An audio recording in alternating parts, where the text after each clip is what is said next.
Lynx, Liberty, Minnesota down 3, 6 seconds left. Courtney Williams for 3. Sabrina Ionescu fouls her.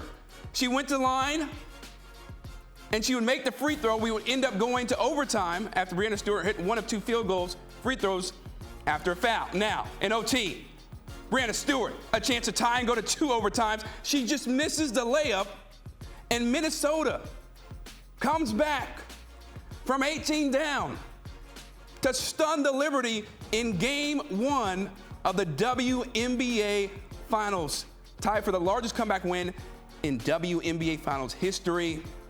Courtney Williams was a boss on this night. 23 points. Kayla McBride also showed up. 6 of 11 from the field, 4 of 7 for 3. And the Feast of Collier hit the eventual game winner over Jonquel Jones. Stewie, 18-9. Sabrina Ionescu had 19 points, but took 26 shots. Jonquel Jones, great night for her, 24 points and 10 rebounds. But it's the Lynx who get the W in Game 1.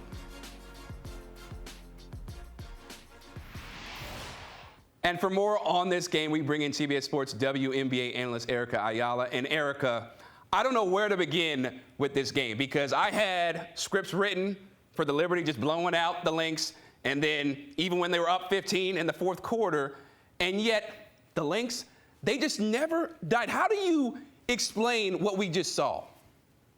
Well, Chris, there's a saying in sports, you can play to win or you can play not to lose. One team played to win, the other team at stretches played not to lose. The New York Liberty had a handle of the game in the first half. You started seeing Minnesota make their run. You knew they were going to do that.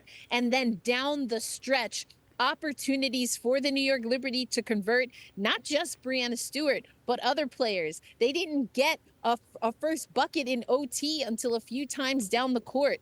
And so this is going to have to be a learning moment for the New York Liberty. How can they find that steal, that New York's grit and swagger to be able to close games? Because this will happen again. If they can run up the score, on Minnesota, you know they're going to make a comeback. This is a Minnesota Lynx team that was number 2 in the standings, and this is the WNBA Finals. Now, on the side of the Minnesota Lynx, you have to think that Cheryl Reeve is talking to the team about playing your game, and Courtney Williams did exactly that.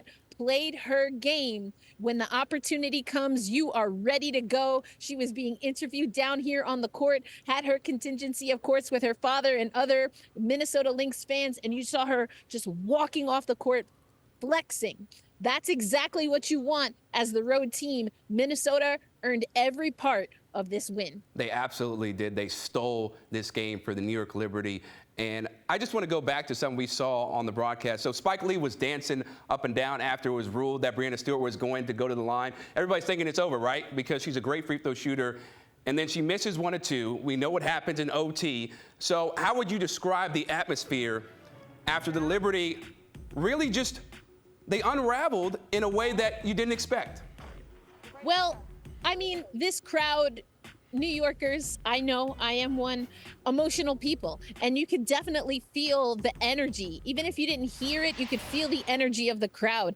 And it's not what you want to see in Game 1, again, when you think your team is in a position to win. But there was some fight for the New York Liberty to get back again. Don't think they had a great first few minutes in even overtime to even get to a point where they could make a last-second shot to get to a double overtime. So the crowd definitely knew what was going on. The New York Liberty know that they have some things to do, and these were effectively self-inflicted wounds. Minnesota Lynx were like, okay, we went 5 in the last series. Okay, we came in on a plane. No excuses. It's the finals. And the New York Liberty, they're going to have to figure some things out. Again, you play to win. That's different than playing not to lose. So if you're Sandy Brondello, Erica, you talk about you play to win instead of play not to lose, what they did on Thursday night. What are you saying to them? Because as you alluded to, the Lynx, they just got 1 day of rest after beating the Sun, and you're expecting them to be a little bit tired, and then the Liberty just don't take advantage of that. So what do you think that Sandy really needs to hone in on when she talks to her team about getting back for Game 2? I think you focus on the very specific things that were in your control that didn't go the way you wanted it to go.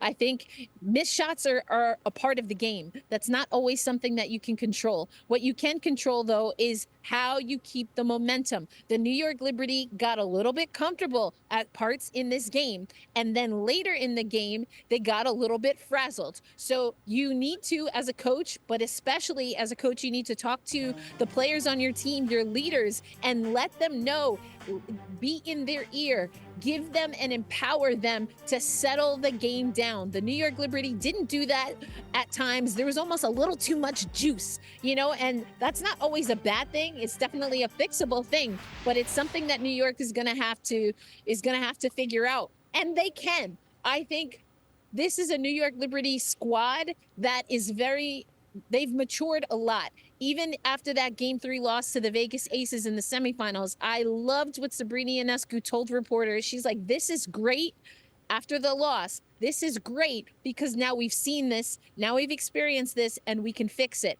That's exactly what the New York Liberty are going to have to do. They're going to get a crowd again. They're going to play Minnesota, obviously, again. Minnesota's going to make their runs. Now it's about what the New York Liberty can control, what they didn't do in Game 1, and how they can capitalize on that. And if you're Minnesota, you had to fight to get back into this. I think Cheryl Reeve is telling her team, how do we start the way we finished? So with that being said, Erica, you look at everybody who contributed in this game, Kayla McBride, Napheesa Collier, Courtney Williams, Lena Smith, her defense. When it came down to the final shot, right, Napheesa Collier rose to the challenge because there were a couple turnovers. We're thinking, okay, maybe Minnesota doesn't want to win it.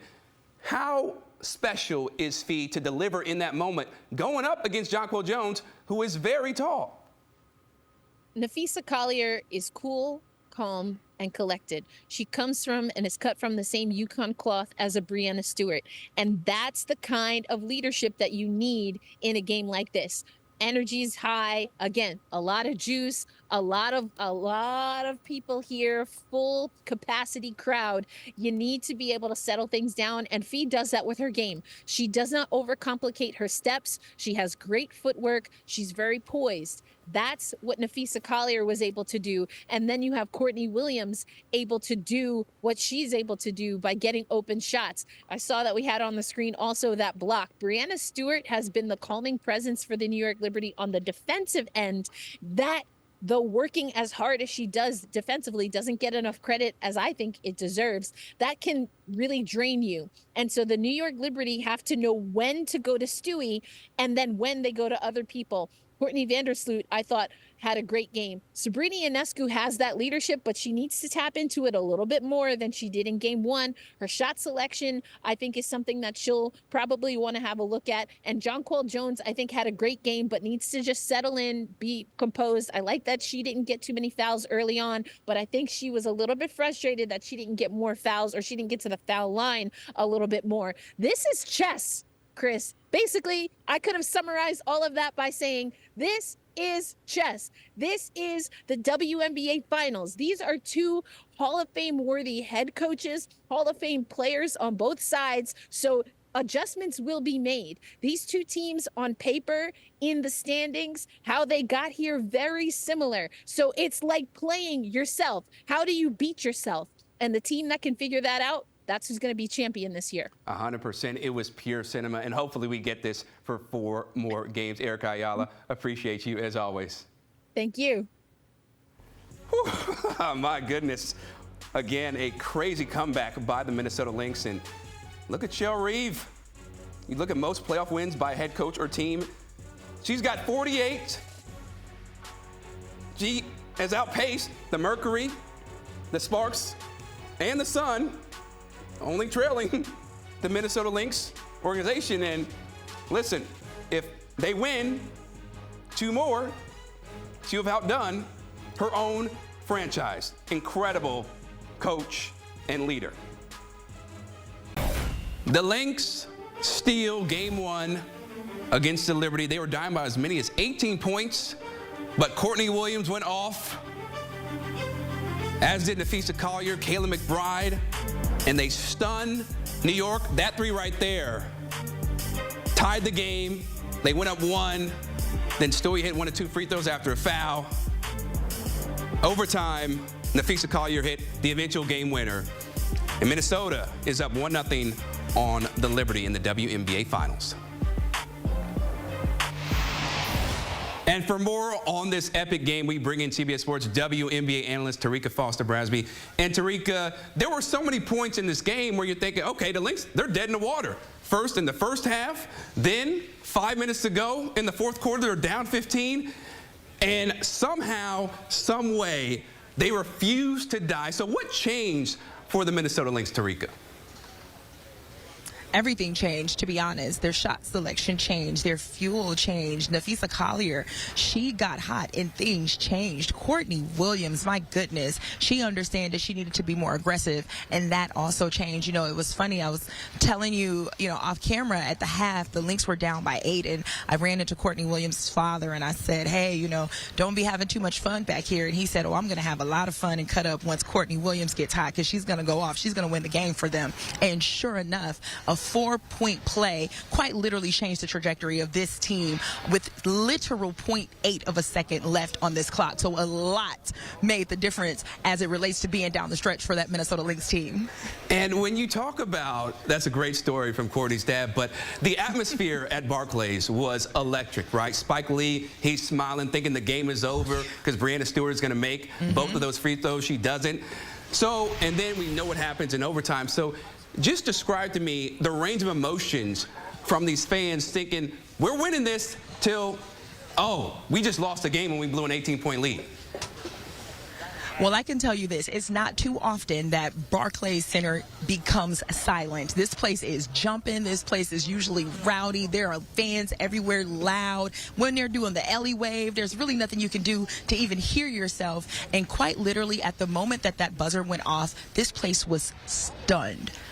Silent. You could tell that these fans were devastated, asking themselves, even when overtime started, how did we get here? Social media was abuzz the same way. And as much as, the fans were stunned, so were the players. In the post-game conference, had an opportunity to chat with, Jonquel Jones and Breanna Stewart. And both of them were like, we have to do things better. Breanna Stewart absolutely said she wished she could get that free throw back. It was something that she would typically make. And she was talking about how her head was so focused on getting that first one, and it was just simply a missed second opportunity, which probably could have iced the game for the Liberty in regulation that would have given that team the win. And it just shows how these all-time greats, Breanna Stewart's going to go down as one of the greatest plays ever.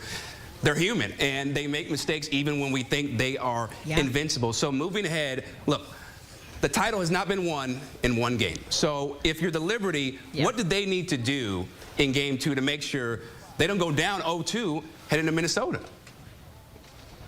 Well, believe it or not, a lot of what they were doing worked for the majority of this game. One thing that truly made the difference in all of these matchups that we've seen between New York and Minnesota is the board effect. When New York stays on top of the board, when they own the rebound game, they typically win. And even today, they owned Minnesota on the boards. And that was something that both teams spoke about in the post-game presser, making sure that they stay with, stay on top of second chance opportunities. Well, even though the boards was owned by the Liberty today, it was more so just the hunger in the defense, late game stretch, late game closing opportunities that made the difference in this one. So if you're New York, you want to kind of mimic much of what you did in this game for the better part of 4 quarters. You want to continue to own the boards. You want to continue to have balanced scoring. You didn't get much from Sabrina Ionescu today, but you got all that you needed and more from JJ and from Breanna Stewart. So I think getting her more involved for Game 2 on Sunday is going to be critically important. But if you're Minnesota, you've got to feel good. You've stolen a game on the road. You have quite literally put home court advantage in your favor. So you're playing with house money at this point. Minnesota, the first team to come back from 15 or more down with 5 minutes to go in WNBA postseason history. Terrika Foster-Brasby, really appreciate the insight.